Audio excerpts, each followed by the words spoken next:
بسم اللہ الرحمن الرحیم۔ السلام علیکم۔ یا حی یا قیوم برحمتک استغیث۔ دوستو، آج 10 رمضان المبارک ہے۔ ام المومنین حضرت خدیجۃ الکبریٰ کا یوم وفات۔ آج کی ویڈیو میں ہم آپ کو حضرت خدیجۃ الکبریٰ کی سیرت کے بارے میں بتائیں گے۔ ویڈیو شروع کرنے سے پہلے آپ سے التماس ہے کہ چینل کو سبسکرائب کر دیں، ویڈیو کو لائک کر کے اپنے پیاروں تک یہ مفید معلومات پہنچا دیں۔ جزاکم اللہ۔ ارشاد باری تعالیٰ ہے کہ یہ نبی مومنوں پر ان کی جان سے زیادہ حق رکھنے والا ہے، اور اس کی بیویاں ان کی مائیں ہیں، اور رشتے والے اللہ کی کتاب میں ایک دوسرے سے زیادہ قریب ہیں بنسبت مسلمانوں اور مہاجروں کے، مگر یہ کہ تم اپنے دوستوں پر احسان کرو، یہ کتاب میں لکھا ہے۔ سورہ احزاب آیت نمبر 6۔ دوستو، اولا کے معنی زیادہ مالک، زیادہ قریب اور زیادہ حقدار کے ہیں، یعنی یہ تینوں معنی درست ہیں۔ معلوم ہوا کہ حضور صلی اللہ علیہ وآلہ وسلم ہر مومن کے دل میں حاضر و ناظر ہیں، اور حضور صلی اللہ علیہ وآلہ وسلم کا حکم ہر مومن پر بادشاہ اور ماں باپ سے زیادہ نافذ ہے کہ حضور صلی اللہ علیہ وآلہ وسلم ہمارے سب سے زیادہ مالک ہیں۔ حضور صلی اللہ علیہ وآلہ وسلم کو تم تمام جانوں سے زیادہ راحت پہنچانے والے ہیں۔ اس سے یہ بھی معلوم ہوا کہ نبی صلی اللہ علیہ وآلہ وسلم ہمارے بھائی نہیں، کیونکہ بھائی کی بیویاں باوج کہلاتی ہیں، ماں نہیں ہوتی۔ اللہ رب العزت نے یہ اعلان فرما دیا کہ اے مسلمانوں، نبی کی بیویاں تمہاری مائیں ہیں۔ حضرت خدیجۃ الکبریٰ رضی اللہ تعالیٰ عنہا سب سے پہلے آقا صلی اللہ علیہ وآلہ وسلم پر ایمان لائی، اور آپ رضی اللہ تعالیٰ عنہا کو آقا صلی اللہ علیہ وآلہ وسلم کی پہلی بیوی ہونے کی بھی سعادت حاصل ہے۔ ام المومنین حضرت خدیجۃ الکبریٰ رضی اللہ تعالیٰ عنہا کی ولادت باسعادت عام الفیل سے 15 سال قبل ہوئی۔ آپ رضی اللہ تعالیٰ عنہا کا قریش خاندان کی بہت باوقار اور ممتاز خاتون تھی۔ آپ رضی اللہ تعالیٰ عنہا کی کنیت ام ہند ہے۔ آپ رضی اللہ تعالیٰ عنہا حسن سیرت، اعلیٰ اخلاق، بلند کردار، عزت و عصمت کی مالک اور شرافت و مرتبہ کی وجہ سے مکہ المکرمہ اور ارد گرد کے علاقوں میں طاہرہ کے خوبصورت اور پاکیزہ لقب سے مشہور ہوئیں۔ آپ ایسی تمام برائیوں سے پاک تھیں جو عرب میں پھیلی ہوئی تھیں۔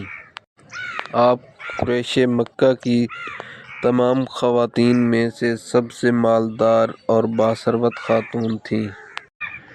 آپ رضی اللہ تعالیٰ عنہا کے والد اور شوہر کے انتقال کے بعد وہ مال جو والد اور شوہر چھوڑ گئے تھے، اس کی مالک ہونے کے ناطے آپ رضی اللہ تعالیٰ عنہا نے اس مال کو نہایت سلیقے سے کاروبار میں لگایا۔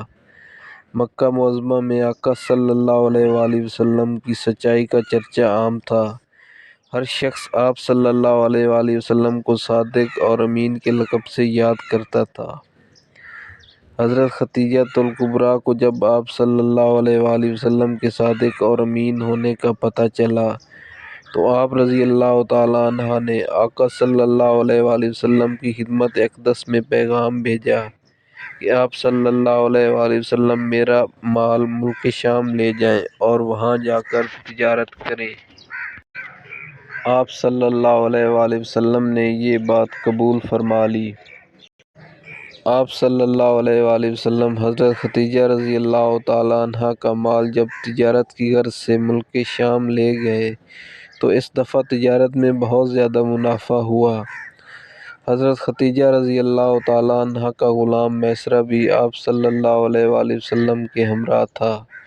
وہ آپ صلی اللہ علیہ وآلہ وسلم کے تجارتی معاملات اور صداقت اور دیانت سے بہت متاثر ہوا۔ میسرہ نے واپسی پر حضرت خدیجہ سے آپ صلی اللہ علیہ وآلہ وسلم کی بہت تعریف کی۔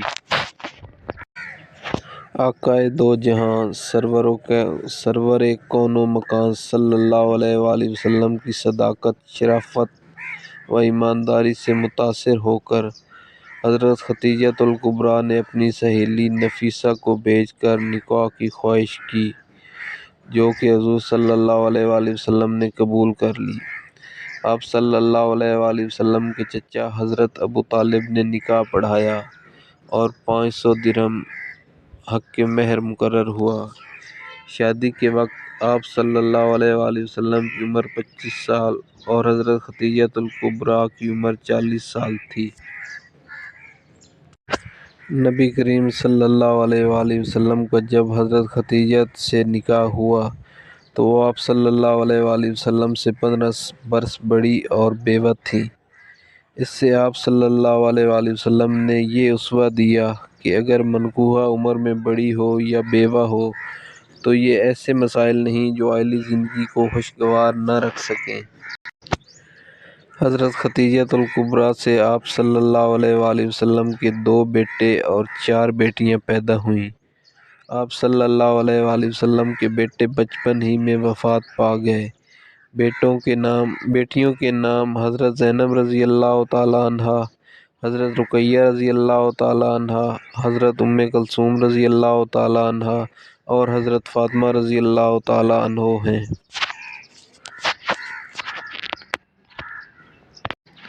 آپ رضی اللہ تعالیٰ عنہا مہر و وفا کا عظیم پیکر تھیں۔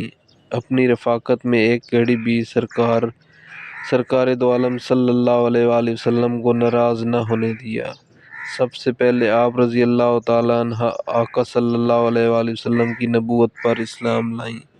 ابتدائے اسلام ہی میں جبکہ ہر طرف مخالفین نے مشکلات کے پہاڑ کھڑے کیے ہوئے تھے، نہ صرف خود ایمان و عمل صالح پر قائم رہیں بلکہ نہایت جاں نثاری سے حضور صلی اللہ علیہ وسلم کی دل جوئی اور تسکین قلب فرماتی رہیں۔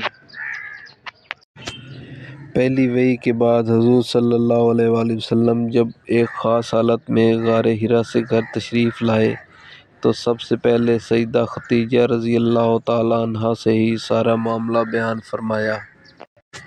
آپ صلی اللہ علیہ وآلہ وسلم کی بات سن کر حضرت خدیجہ الکبریٰ رضی اللہ تعالیٰ عنہ نے آپ کی ان الفاظ میں تسلی دی: اللہ کی قسم، اللہ آپ صلی اللہ علیہ وآلہ وسلم کو ہرگز غمزدہ نہیں کرے گا، کیونکہ آپ صلی اللہ علیہ وآلہ وسلم صلہ رحمی کرتے ہیں، ناداروں کا بوجھ اٹھاتے ہیں، محروموں کو عطا کرتے ہیں، مہمان نواز ہیں اور راہ حق میں آنے والی مشکلات میں لوگوں کی مدد کرتے ہیں۔